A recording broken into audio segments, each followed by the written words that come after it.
is Scott from Leo Starfire. This is Amanda with Starfire Apothecary. Thank you for joining us. Thank you so much. You can find our videos on Facebook, On TikTok, on X, which is the artist formerly known as Twitter, and YouTube. Thank you for joining our channel. Stay tuned, like, and subscribe. Hit that notification bell so you don't miss us. Peace out.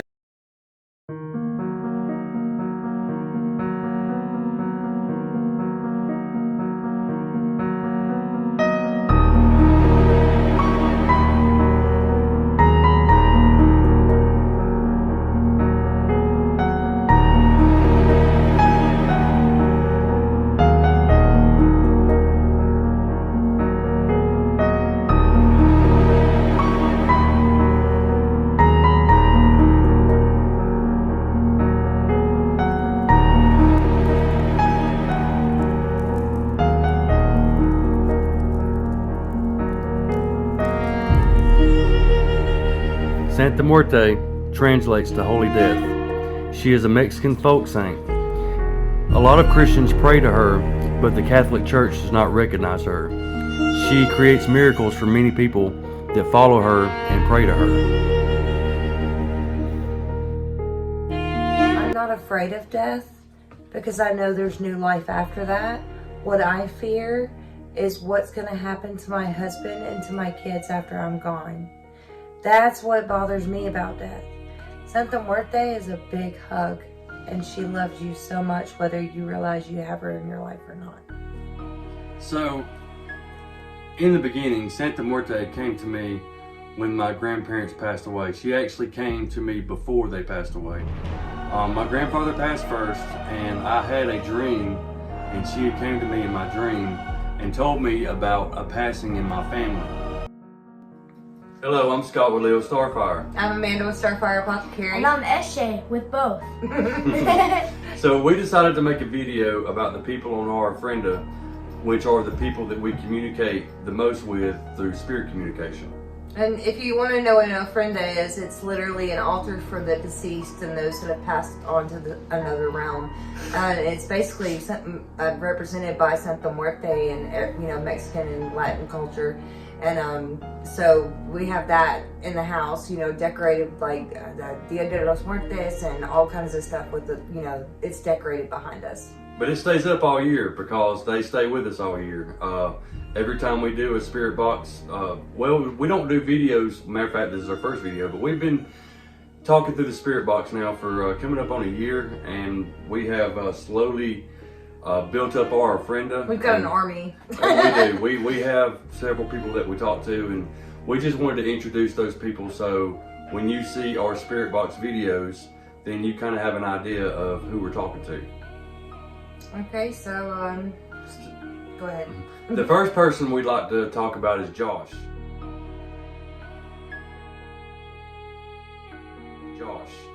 So a little bit about Josh. We were first getting into spirit communication stuff. We had bought a spirit box, and we were actually trying to reach out to Amanda's grandparents, which we did successfully. But during that time, in our house, Josh stepped forward and let us know that he was here. And shockingly enough, he was, and we've been talking to him ever since. Josh was a childhood friend of mine. He died at the age of 16. Died through a car wreck years and years ago, decades ago. And apparently he's been with me ever since. And not only me, but he's been with his own family. And he loves to talk. He loves to do things for people. He's brought people forward for not only us, but like there's been people that need to connect with their past loved ones, and he actually has brought those people forward for the people that we bring in here. He's literally a spirit guide. He is. Literally, like the what it says is what he is. Right, and he's asked us to reach out to some of his family members or whatever, but and we have, and everything that he's told us has been basically spot on. So I never knew Josh in life. I only know him in death, and so whenever I'm on these spirit box sessions, I am blindfolded. I have these noise canceling earbuds in my ear, and I just go into this dark space, and it's literally like a void. And so whenever each spirit comes up, that's we're going to talk about behind us, there's a corresponding color that I see to let me know that it's them that I'm speaking for. And I'll get flashes, especially if we're busy. We got a lot of people in here.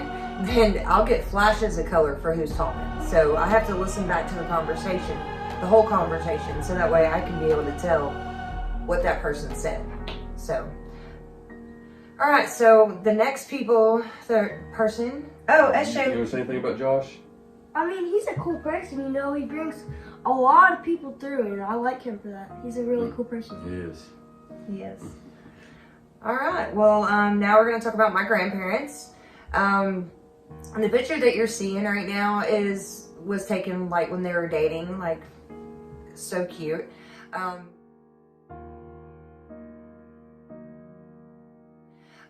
They were married for well over 40 years. They both passed too soon. My grandfather was literally like my dad, and my grandmother was like a mom.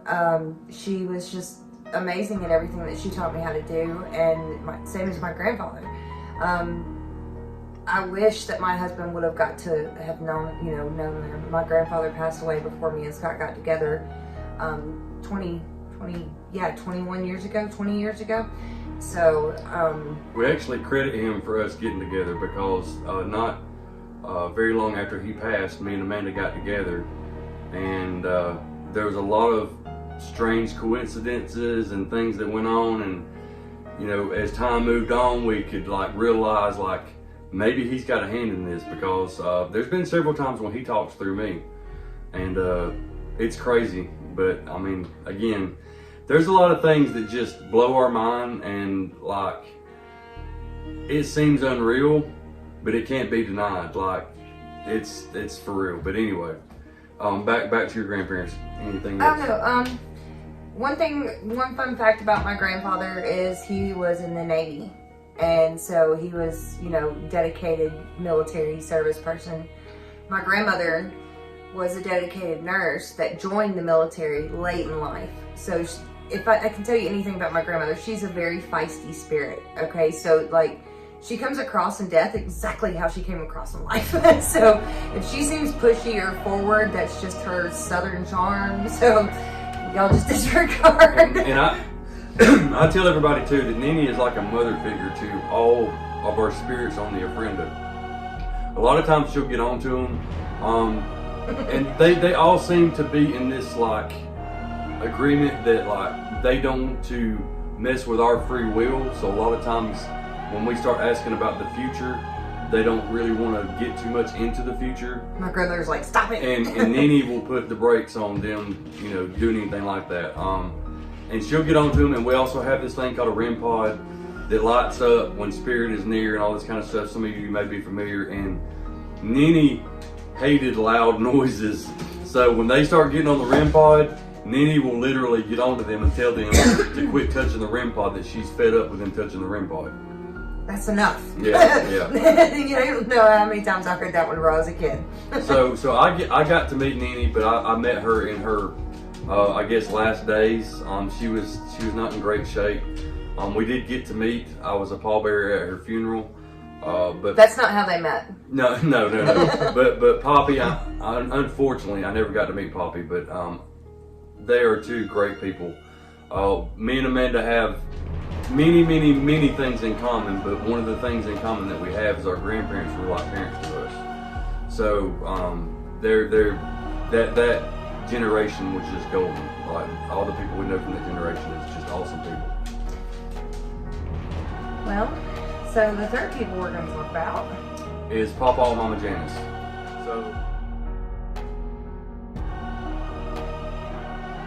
So Papa was my grandfather, Mama Janice was my grandmother. Those two, like I've said in the previous video, is what got me into Santa Muerte. Not that they were followers of Santa Muerte, because they definitely weren't into that kind of thing. But Santa Muerte came to me before both of their passings. And I didn't say this in the last video, but when Mama Janice was on her deathbed, I was praying to Santa Muerte to keep her alive so she could see the entire family. I wanted everybody to have their time with her, even though she was in the hospital. I wanted her to have the chance of her to say goodbye to the family. So that night happened. The family was there. She got to see everybody, and before I say that, I did a tarot spread before I went to the hospital, and basically the tarot spread told me that Mama Janice, this was her last day, it's her last night. So I was already kind of thinking that, you know, this might be the last time I see her. And again, that night she got to see the whole family, and then I kind of kneeled down by her bed and told her, I was like, look, if you're tired and you don't feel good or whatever, you want to be with Pawpaw, feel free to be with Pawpaw, because I'll take her from here. So anyway, I'm kind of getting off subject here, but Pawpaw and Mama Janice were both like parents to me. I didn't have, my father was never really present.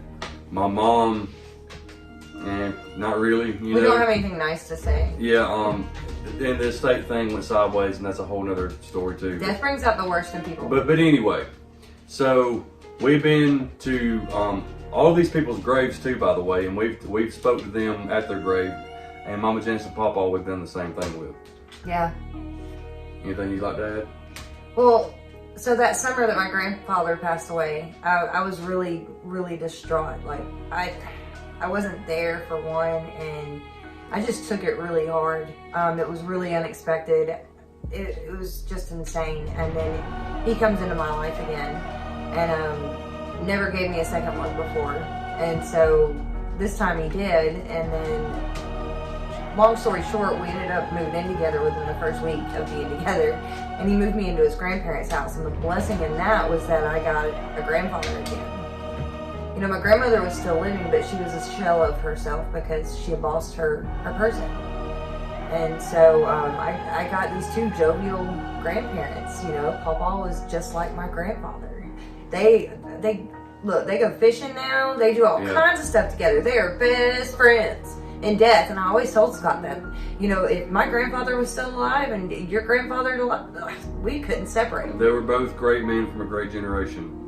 And they never met each other. I mean, again, I never even met Poppy, you know, but apparently in the afterlife, they are like best friends. They're tearing it up together all the time. So I believe that's about it. You want to add anything about them? Okay. Okay. Well, then we've got Deuter. Right. Deuter. Dude. That's the way he comes. That's the way he comes. Like when he makes himself present, that's what he was. Dude. But he was Deuter. That's why we called him Deuter, because he used the word dude so much. This one right here, his first name, Stephen, is Deuter. Two people on the Ofrenda represent this little one right here. And his name, yeah. Well, not necessarily their personality. That would be weird. Anyway, no, just the name. We passed their names down to our son because they were such a huge part of our life. But Deuter, his name is Stephen, and he is, you know, responsible for SJ's first name. He's the reason why me and Scott got together. He rescued me from, I met him by him rescuing me from a really crappy situation. I'm not going to get into that. Anyway, so it was a really bad situation. And he was like, look, I'm going to take you somewhere. And I was like, okay, fine, get me out of here anywhere but here. And he goes, okay. And I said, where are you taking me? And he said, to Scott. And I was like, heard. Okay. So then he took me to him, and he literally looked at me and he told me, he's like, I'll protect you. And I was like, okay. And then that's it, but it's because of Deuter. Deuter took me to Scott. He was with one of his many flavors of the week, so... Deuter was, not me. Yeah, not Scott. I just interrupted that. No, Deuter was he was not an apologetic person.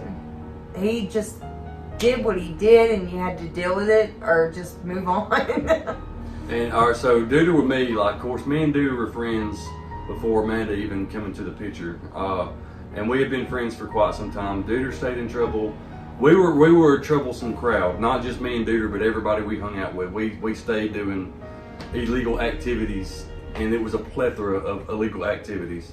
But anyway, so like, he was on the run a lot. He actually went to prison. That's another story. It was for breaking and entering or burglary or something to that extent. I forget what it was, but it wasn't nothing what I would call aggressive, you know, like he didn't go rob a bank or anything like that. So he was on the run and he was living a lot of different places. One night he came to my house wanting me to, I guess, come hang out with him or whatever, still on the run. And my mother, Selena, called the law to him.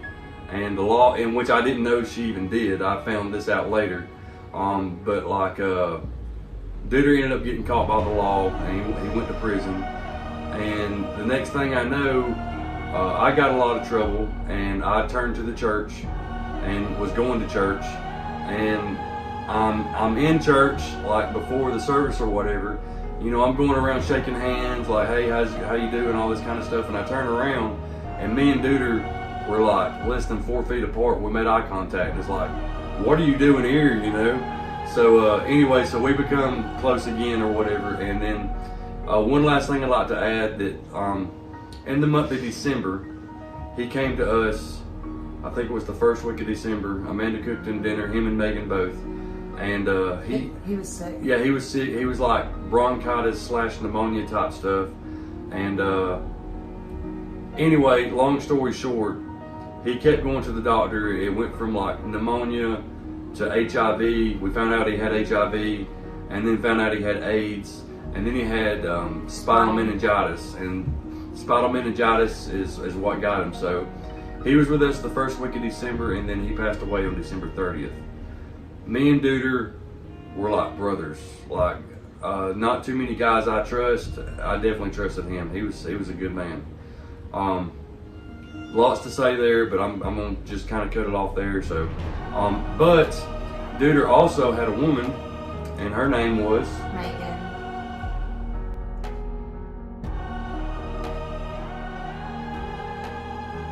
Megan will come through every once in a while. She's not, she's super busy looking over hers and Duder's daughter. Now, Duder never got to meet his daughter. She's actually my goddaughter. Unfortunately, since Megan's passed, I haven't seen her. So, been trying to reach out and connect and, you know, all that jazz, but there's just been so much trash talked to her over her years without both her parents about her dad, and she just doesn't want anything to do with us. So, I mean, there's a growing period for her daughter, but she's busy over there checking on Adia. So, Megan, she was a hippie, an artist, a beautiful artist. She was just a hippie. She was a very earthy person. She loved the hell out of life. She was madly in love with her daughter and with Duder. It destroyed her when he died, and she was pregnant with her daughter. She was never quite the same after he passed away, and then she ended up taking her own life not too long after that. She died in a car wreck. Yeah. From what we understand, she ran up under a transfer truck, and you can imagine it was probably a pretty bad scene. We actually went to her Facebook page to tell her happy birthday and found out that she had passed. Yeah, I was pregnant with this one. It was, and unfortunately, our dealings with Megan, I mean, she's a good person, all that good stuff, but I hate to say this, but she's one of the saddest souls I've ever met, like on the afterlife. She is so worried about her daughter. And then, like Amanda said, we've reached out to her daughter. I've talked to her daughter, but like her daughter never really, well, she knew Megan, but like as a little kid knew Megan, and her head has been just filled with so much stuff, and it's none of it's, yeah. Well, I mean, they've taken bits of truth and just stretched it and made Adia kind of resent her dad, Duder, and of course, you know, long story, but anyway, Megan spends a lot of time looking over Adia because Megan feels like Adia is in the same situation that she was in, because Megan had nowhere to turn after Duder passed away, and she was living with her mother, which now Megan's passed. Now Adia is living with Megan's mother, and Megan is really worried about that situation. So anyway. She was just a sweetheart. Megan was. And for her to make Duders, like, just have all eyes on her, like, that was a big deal. You don't understand. Duder was a hoe. So, for him to be with Megan, it was just like, it was so awesome that he was a couple with Megan, and then you had me and Scott, and we were always doing stuff together up until that first week of December. And Megan was an introvert too, so she was kind of a quiet person. And we've known, like, we've got two people here on the table that were introverted. Megan was one of them, and Joe was another. And they're both not very strong coming through. I don't know if that's got something to do with it or not, but anyway, this one's getting tired. You got anything to say about Megan? No, not really. You got anything to say about Duder? No. Okay. So, on to our next. On to our next. Well, that will be Joe.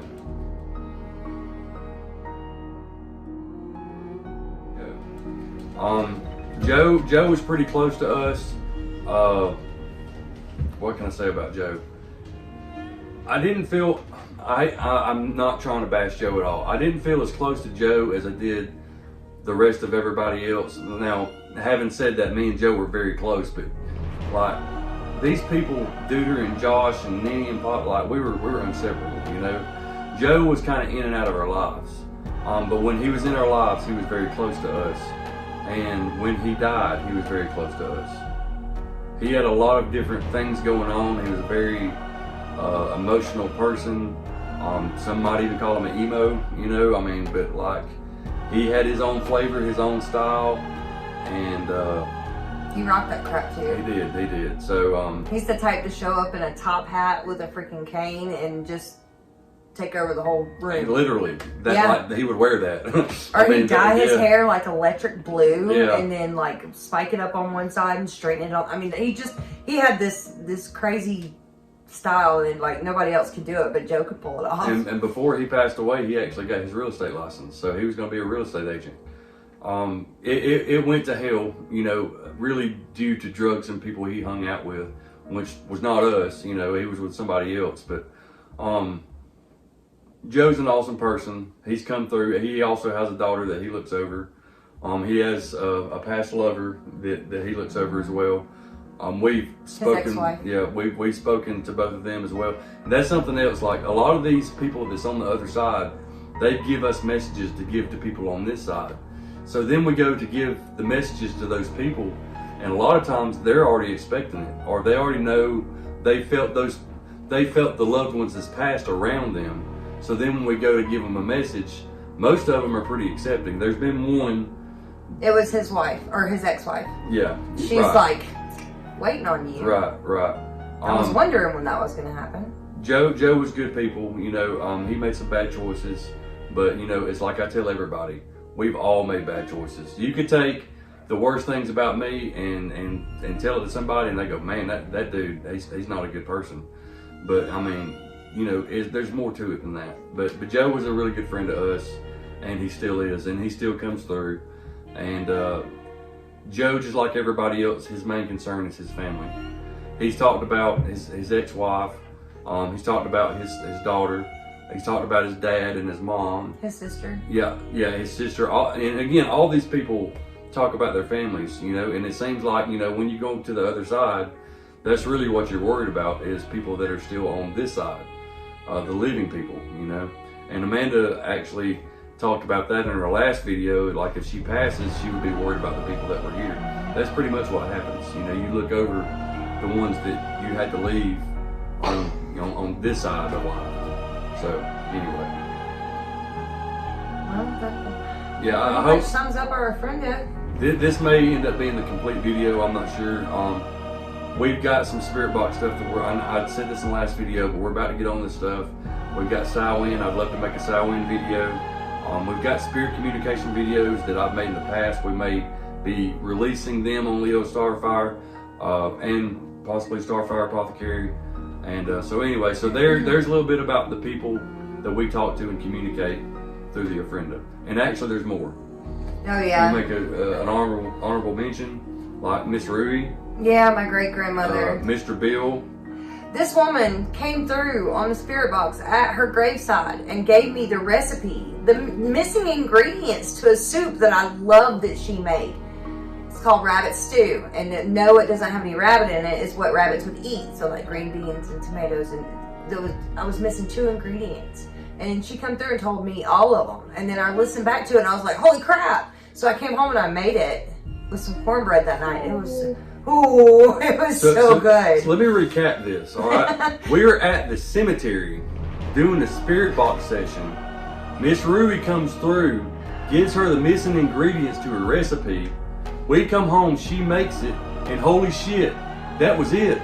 Like she made rabbit stew from somebody that had passed away on the other side. Like, how mind blowing is that? We'll probably release that video eventually. I gotta find it or whatever, but yeah, and I might actually make a video to show you how to make rabbit stew, because if you haven't had it, it's basically just a vegetable soup. So you can throw in whatever kind of vegetables you want, but there's certain ones that my grandmother used to use, and I'm really particular to that recipe just because it tastes like home.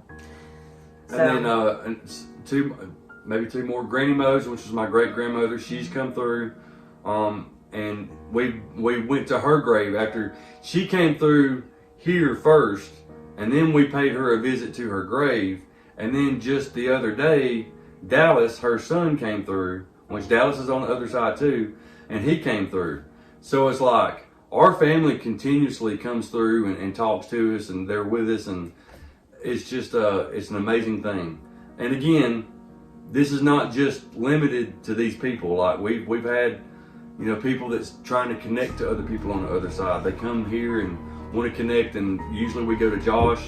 Josh will go find them on the other side. He brings them forth. Right, and then Dude bang, went there to they Texas are. and back in like 15 minutes. Yeah, there was a woman that had passed away in Texas, and he got her and brought her to her daughter, which unfortunately the mother and daughter had never met. It's a long story, but then the daughter that was with us that day, after talking to her deceased mother told her about more family members that were also in Texas, and so the daughter went and looked it up, and sure enough, they're in Texas. Like, mind-blowing stuff. Like, you just can't deny it. Like, it's so awesome. So anyway, I think that's about it. I think it is too. Sorry for the long video, but like now, you have a pretty good idea about everybody we talked to from the Ofrenda. And then get ready, because we've got some stuff for you. And now you know when we say their names on the spirit box, you know who we're talking to. That's it. Yeah, you know what they look like. So, all right, well, we're going to be signing off now. I hope y'all have a wonderful, rest of your day, night, morning, whatever it is.